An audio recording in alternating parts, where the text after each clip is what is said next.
9 contestants from across South Louisiana From Madisonville. Jackson, Louisiana. From Lafayette. Baton Rouge, Louisiana. take on WAFB's most challenging culinary contest. Never did a competition before, never been on TV except for Buskinville. I have a lot of confidence that I could certainly win this competition. You need to bring your A game and leave the rest at home. We added some new twists to this 9Chefs competition. For the first time, amateurs mix it up with professionals. Well, I may be self-taught. I think I can handle the competition. I learned all my stuff from people that cook in their backyard. I'm a competitor. I like the competition. Another new wrinkle, the 9Chefs secret ingredient. I'm just afraid of what it can be. I hope it's not something like anchovies. It's going to be a little challenge, to say the least. I hope it's not Cheez-Its.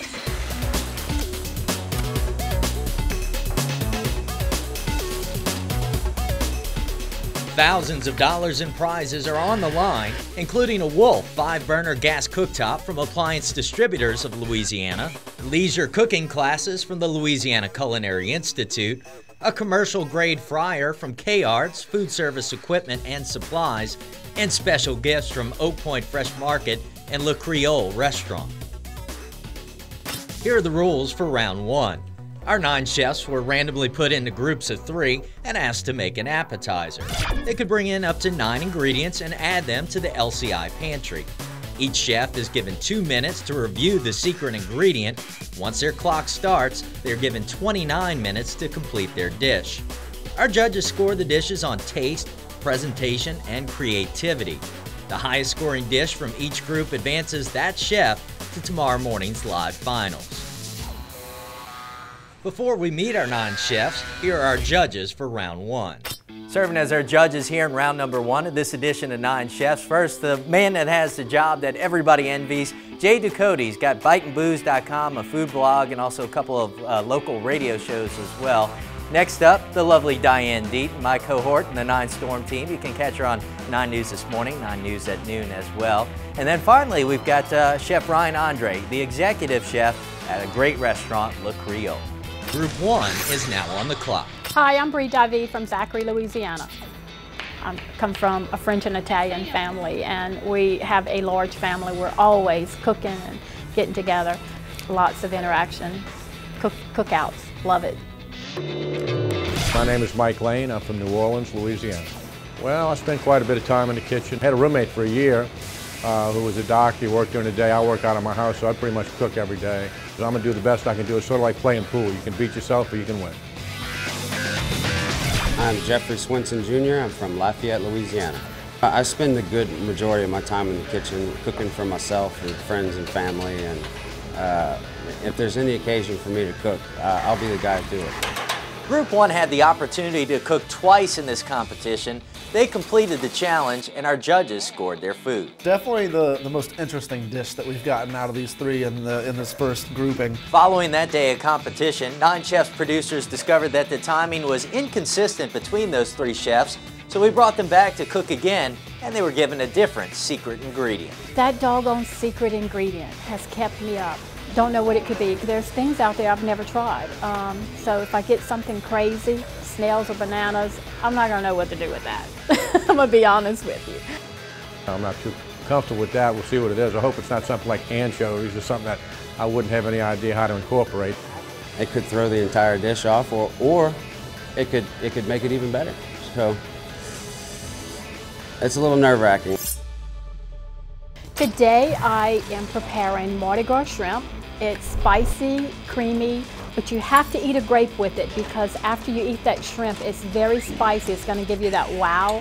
And once you eat that grape, it's going to give you that little burst where it cools and sweetens your palate. It's delicious. It's been a hit everywhere I've taken it. They love it.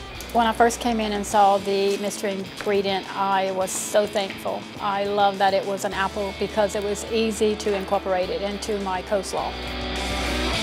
I'm making large shrimp, butterflied, and then stuffed with crab meat and sour cream, wrapped in prosciutto, and then grilled on the grill. I laid that over a base of orzo, cooked with some Louisiana sausage, with some dried cherries and some pecans. So when the mystery ingredient was an apple, it kind of fit right in, and so I put that into the dish too to complement the other fruit. The biggest challenge for me is to be finished at the right time. You don't want to finish too early because you can't bring it out yet. Of course, you don't want to be late because you don't want a half a plate going out. Today I'm doing Louisiana smoked pork tasso and pesto cream cheese wontons with a toasted ginger and green onion aioli. Get Mom on the phone and say, Mom, you know what? I'm stuck, help me out. So she gave me an idea for an appetizer that she made for us when we were kids. She made it for Christmas every year. I took it, I pulled it apart and reconstructed it in what I'm doing today. The apple was a perfect ingredient for me because my main meat was tasso. I took the apple and shredded it up and tossed it in some sugar, caramelized it up, and placed that real nice and pretty right on top. All three chefs produce quality dishes, and in a narrow margin, dish 3, the wonton roulette, came out on top. Everybody liked it. There was one comment about the apple. Suggestion was to incorporate it inside of the wonton. Hindsight, I probably should have done that, but overall, I took it. So it worked. Jeffrey is our first finalist. He'll join us for the live finals tomorrow morning on 9 News this morning. Now, let's meet our next group of chefs. William Wells from Baton Rouge, Louisiana. I had the education of Hard Knocks, so I learned all my stuff from people that cook in their backyard at their camps. You know, so I'm excited to see what comes out of it. I'm Elaine Ellerby. I'm from Baton Rouge, but I'm now transplanted to Jackson, Louisiana. I pretty much try to cook a good meal most every night. I definitely am always fixing breakfast. My husband Michael is a diabetic, and so we kind of have to control his diet a great bit. On the weekends though, that's when I really put on my chef's hat and try and experiment with a lot of different types of varieties of meals. Hi, I'm Heather Watson. I'm originally from Port Allen, and now I live on the other side of Baton Rouge in French Settlement. I just started to play with more gourmet ingredients and sort of step up the cooking at home, if you will. And as I did that and did that for more family and friends, they're like, oh, this is so good. And then I got into watching the shows like Chopped and Top Chef and even WAFB's. I always thought, oh, it's so exciting. And then when I found out they were looking for someone, not only was I excited and was like, oh yeah, I have to apply, but I had 2 family members say, oh, did you hear about this? Here's the link. You need to go apply. Before the clock starts on our chefs, they're given 2 minutes to figure out how to incorporate the secret ingredient. Well, I hope it's not Cheez-Its, but not really. I just have no clue. Any cook will tell you bacon is awesome, and I'm not already using bacon today, which is unusual because I use it frequently. So bacon is always good. I think you can do so much with that. So that would be good. The secret ingredient wasn't exactly what I was hoping for. I am doing a Dixie duck with buckshot pasta with a Bayou Bang Bang sauce. And basically what it is just a little duck camp recipe, and we're just going to jazz it up a little bit. 3 major steps. I had a pasta component, which was pearl couscous. I had a beignet. I had to assemble that, put it in the freezer, let it chill down a little bit so it would hold together when I put it in the batter and fried it. Basically the bang bang sauce that I put on, let it reduce a little bit, and then skinning the duck breast, putting it on the grill, julienning the duck skin, salting it a little bit, frying them up, making little homemade duck cracklings. It's kind of a combination recipe. Again, one of those things that I saw a recipe, tried a recipe, and I think I can improve on it. We're calling it feta eggplant Elaine.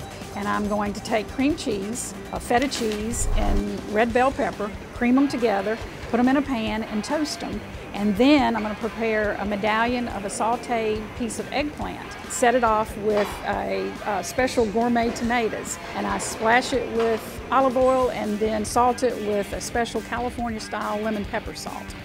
I'm okay on the time. I've been getting it under 20 minutes, so now I'm going to have to figure out how to stretch it out a little bit. I think my biggest thing is not being in my own kitchen. I brought some of my own pans and things to be used to that, but that's going to be the biggest thing to overcome. Today I'm going to make, well, I came up with kind of a silly name for it, just to be cute, but shrimpy shrooms. I'm doing shrimp and cheese stuffed baby portobello mushrooms with like a simple white wine pan sauce, and baking that, topping it with a little bit of Parmesan cheese, and then putting some toasted garlic crostinis in there to just kind of dip in the sauce. I was pleasantly surprised and relieved because it wasn't something too crazy, you know, nothing I'd never worked with before. It was the marinated artichoke hearts, and I decided to chop it up and incorporate it into my little mushroom pan wine sauce that I had. And I think it went well with it. I think it would complement it, so I was like, yeah, when I saw it.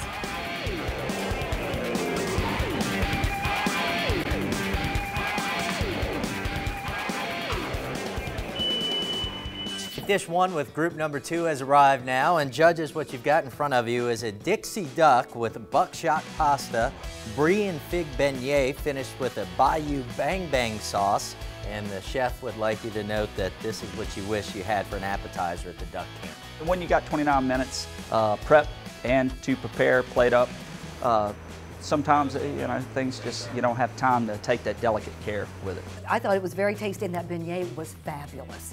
It was a different flavor. I liked it that we had the brie and also the fig, and then that syrup. It almost would seem like it would be overpowering, but when you tasted it, it was very good. And I liked the presentation. The presentation was pretty. It was well done. My favorite thing on the plate was the duck skin cracklings. I mean, I'm a stickler for those type of things. That would be something I would use in a restaurant just to utilize that fat coating on that duck. It's my own fault if I don't go into the second round due to the fact that LCI has supplied us with a excellent place to cook. You can't blame it on the cooking equipment. I think it's going to boil down to the time factor and just make sure everything's nice and hot and goes to the judges properly. Great flavors to it, and it worked well. Duck's one of those really versatile meats that you can pair with sweetness like this, and so the syrup in there and the beignet with the duck, I really think it worked very well. The judges have been served dish 2 from group number 2 now, and judges, this dish is called feta eggplant Elaine. I think it went great. In fact, the secret ingredient was one that I wanted to pick and add, but I ran out of ingredients, so I couldn't. So it was the artichoke hearts. So I was just like, as soon as I saw the jar, I was like, yes, I can do this. And then I do like the way that they incorporated the artichoke, the secret ingredient for this round. In that first appetizer, it kind of got lost a little bit. This one, it's right there on the plate. Thinking maybe it would have been cool if they would have grilled it off a little bit before throwing it in that olive oil with the lemon pepper. But it's there, we know it's there, and it's incorporated a whole lot better than really I think anybody so far has used that secret ingredient. So kudos to that. Overall, it was a beautiful dish. I mean, of course, me being a technical person, I think those colors would have popped a lot better on just a solid bright white plate. I practiced twice on it with lots of leftovers. I should have brought some because my husband doesn't eat any of those ingredients at all. So I've got all this stuff, you know, left over. So I'll be eating eggplant and cream cheese and feta for a while. The eggplant was very good, and the feta cheese, it was delicious. It was a beautiful color. It was a nice color. This sounds funny, but it kind of seemed like a lady dish. A little lady appetizer. Well, it did. It really did. It seemed like something that a lady would feel good about ordering.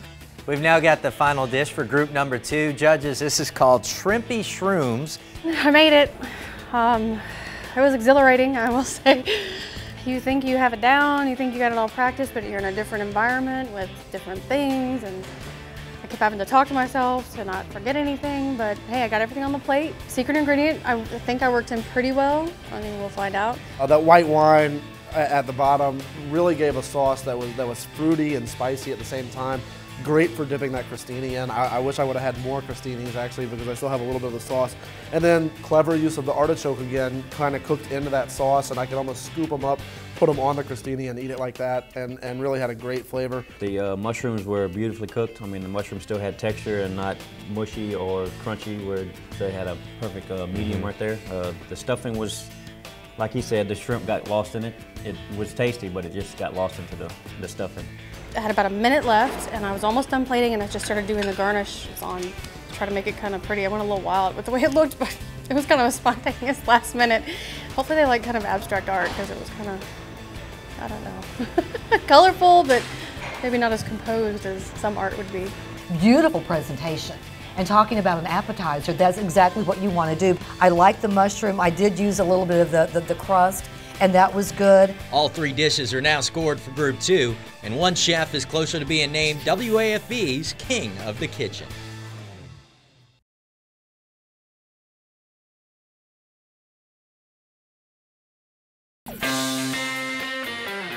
Group 2 sent our judges duck. I would definitely use that in a restaurant setting. Eggplant. Light and fresh. would be great for springtime or sitting outside. And stuffed mushrooms. But when you tasted it, it was very good. And I liked the presentation. The presentation was pretty. The final notes and scores are in, and for our judges, the Dixie Duck fit the bill. When you were describing it, I thought, I don't know if I'm going to like all these combinations. So this is just an awful lot of stuff going on with the duck and the beignet, and where in the world are we going to put artichokes? But it was quite wonderful. Awesome, awesome. It's always good to win. Winning and losing, you know, you got to take the losing with the winning, but hey, we won today. We have one more place to fill in the 9 Chefs finals. Let's meet our chefs in Group 3.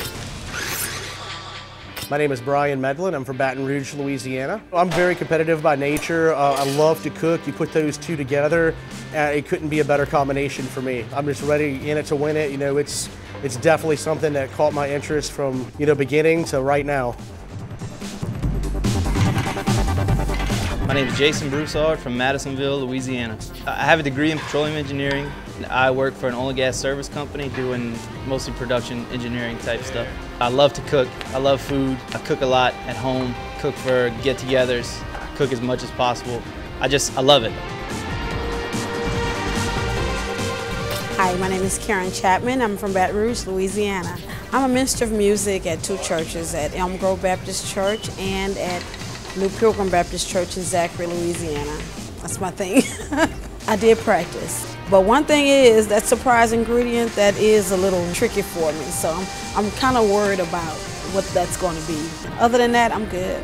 Any kind of cheese would probably be bad for me because I already have cheese on the sliders and there's really not much room for more cheese. I really, really, really hope it's not olives, just because that is the one thing I do not like to eat at all. Don't like to cook with them, eat them, you know, be in the same room with them. Now before the chefs begin, they have 2 minutes to process and plan for the secret ingredient. I kind of stared at it for a little while and thought about it. I was like, yes! That was good, because it was zucchini and it was like something that I eat all the time anyways. That was totally out of left field. I was hoping it was something I could kind of incorporate into what I was doing. I'm gonna do a taste of Louisiana. We're doing fried ricotta stuffed ravioli. We're gonna marry that with a Parmesan Creole cream sauce. One's gonna be topped with blackened shrimp. The second one is gonna be topped with sauteed crawfish tails. The third is gonna be really nice pieces of jumbo lump crab meat. Put those 3 together, 3 little bites, and we're gonna make it happen with a great appetizer.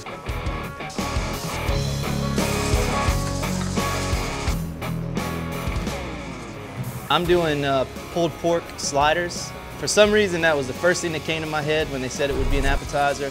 I know pulled pork is going to take a small miracle, but I have a method, and it does work. I've tried it. I've practiced it 5 or 6 times over the last few days, and if it works right, it's going to be pretty good.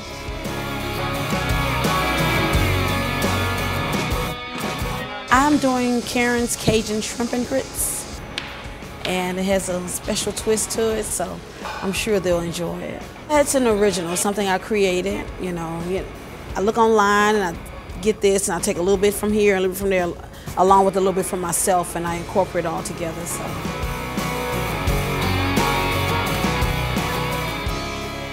The judges are now being served dish 1 here in Group 3, and it's called A Taste of Louisiana Cube. I feel great, I feel hot.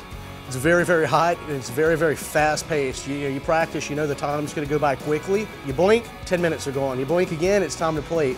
You know, 1 second you're cooking, the next minute you're relaxing, cleaning up. I like the trio of Louisiana seafood. Thought the shrimp had substantially more flavor than the crawfish or the crab did. And I really appreciate trying to incorporate the secret ingredient of the zucchini by getting it to a soft texture by braising it a little bit and then pureeing it and incorporating into that sauce. I think the seafood on top was cooked perfectly. Nothing was overdone where it was chewy, and the shrimp was definitely seasoned perfect. I wouldn't have done anything different. I can't look back and say, man, I really messed this up. I can truly say I left all the cards on the table. You know, that was my A game. If, you know, that's Brian Medlin. That's me on a plate. But this was fun. This was just a fun dish, and it's something that you could introduce people that come to visit you when you're talking about a taste of Louisiana. You've got your shrimp, you've got your crawfish, you've got your crab. It was just a good, fun, light dish. I enjoyed it. It's a total rush. It's 100% adrenaline. You know, for a cook, a chef, anybody in the culinary industry, a competition like this, if you like cooking, which I love, and you like competition, which I thrive on, you can't have a better scenario. I could do this every day for the rest of my life and be completely content. On to dish 2 now in group 3, and judges, these are Broussard's sweet heat pulled pork sliders that are in front of you. I think it went pretty well. I got everything on the plate. It looked the way I wanted it to look. I was worried. I knew I'd cut it close, but I had everything on the plate, and that's the main thing. But it was fun, a lot of fun. I'm pretty amped up right now. How he got the pork that tender in the 29 minutes that he had to cook, I'm going to be asking Chef that when he comes in, because that's fairly incredible. I cook pulled pork in the restaurant all the time at brunch, and we do 4 hours. I mean, that's a good 4 or 5 hours braising in the oven. I knew I had to get the pork in first thing, and I actually brought a pressure cooker from home, which is the magic machine that pulled it off in the 29 minutes. I love pulled pork. I love barbecue. This was good. This was tender, and it didn't have gristle. It didn't have fat. It was a very nice. It was a good dish. I had pulled pork in my head. I knew that's what I wanted to do, so I was like, pulled pork, gotta be. I'm happy with what I did, and I think it was just right. The final dish in group number 3 now is in front of the judges. We have Karen's shrimp and grits. Everything came out like I wanted it to. And you know, it's just like, I just wanted to make sure the flavors were there. I wanted to make sure that the love was there, and I was doing it and not rushing with it and rushing through it. But I wanted to make sure everything tastes just so. Overall, this was kind of a heavy dish. And especially when you're talking about and thinking about an appetizer, that's kind of heavy on your stomach when you're starting off with something like this. I think the toughest part was my shrimp. I just wanted to make sure I'd incorporate all my flavors in there so it could give it that soulful taste to it. And that's what I was most concerned about. I wasn't too much concerned about my grits. The grits as a whole are really good. The shrimp I thought were a little bit weak. There's just not much flavor in the shrimp, but the etouffee sauce itself is actually pretty good. The zucchini, I think the zucchini was just forgot about in the last minute, kind of a flash fry, and let's get it on the plate because it needs to be there. So. The judges are scoring the dishes, and our third finalist will be announced when 9 Chefs returns to the Louisiana Culinary Institute.